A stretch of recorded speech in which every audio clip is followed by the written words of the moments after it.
અતુલ કાકા, એક વાત કહું, તમે ખૂબ મોટું નામ થઈ ગયા છો. તમે જેણી તમને જાણતો હશે જ, અને તમારું કલ્ટ ફોલોઈંગ છે અહીંયા વડોદરામાં તો ખરું જ. હું ગઈકાલે મારા મિત્ર સાથે બેઠો હતો રાત્રે. એમાં તમે જે ગરબા ઓર્ગેનાઇઝેશન સાથે સંકળાયેલા છો ત્યાંની વાત ચાલુ થઈ કે કિચડ અને પાસની મગજમારી એન્ડ ઓલ, અને એને એક વર્ડ પણ પડવા નથી દીધો ભાઈએ.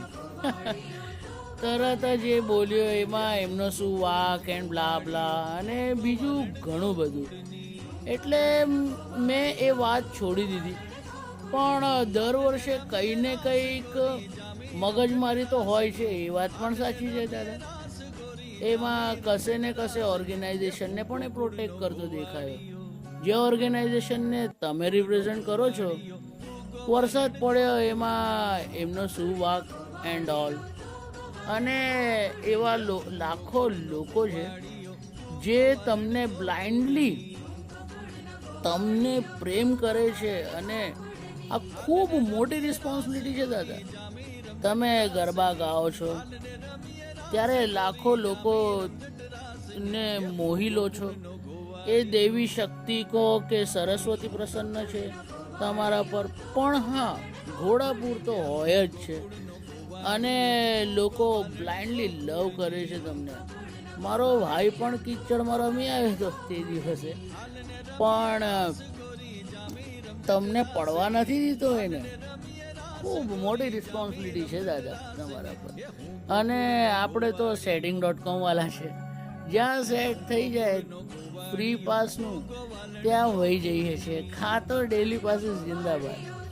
મારી પાસે તમને લાઈવ સાંભળવાનો કે રમવાના 555 રૂપિયા નથી ભાઈ, પણ મારા મોબાઈલમાં યુટ્યુબ છે અને ઘરે ટીવી છે. એ સાંભળીને અને જોઈને આનંદ મેળવી લઉં છું. વધારેમાં વધારે અમારા ગલીમાં ગણપતિ દાદાનું આગમન હોય છે, કે કાં તો કશે લગ્ન પ્રસંગ કે જ્યાં એવી કોઈ ઇવેન્ટ હોય ત્યાં તમારા ગરબા પર ગરબા કરી લઉં છું. એટલે આપણે ખુશ. પણ તમારા વોઇસથી ઘોડાપુર તો આવે જ છે, એ વાત પણ બાકી છે દાદા. તમે વડોદરાનું ના અમિતાભ બચ્ચન તો થઈ જ ગયા છો, એ પણ વાત બાકી છે. જાદુ તો છે જ તમારા વોઇસમાં, અને લોકો તમને બૂમો પાડીને બોલાવે છે, અતુલ કાકા કેવું છે, એવું લાગે છે કે જાણે ઘરના સદસ્યને ના બોલાવતા. આવો પ્રેમ છે દાદા તમારા પર લોકોનો.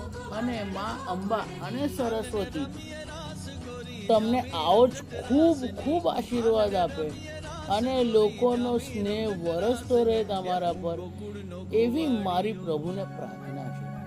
સાઇનિંગ ઓફ, તમારો ફેન વડોદરાવાસી. Thank you.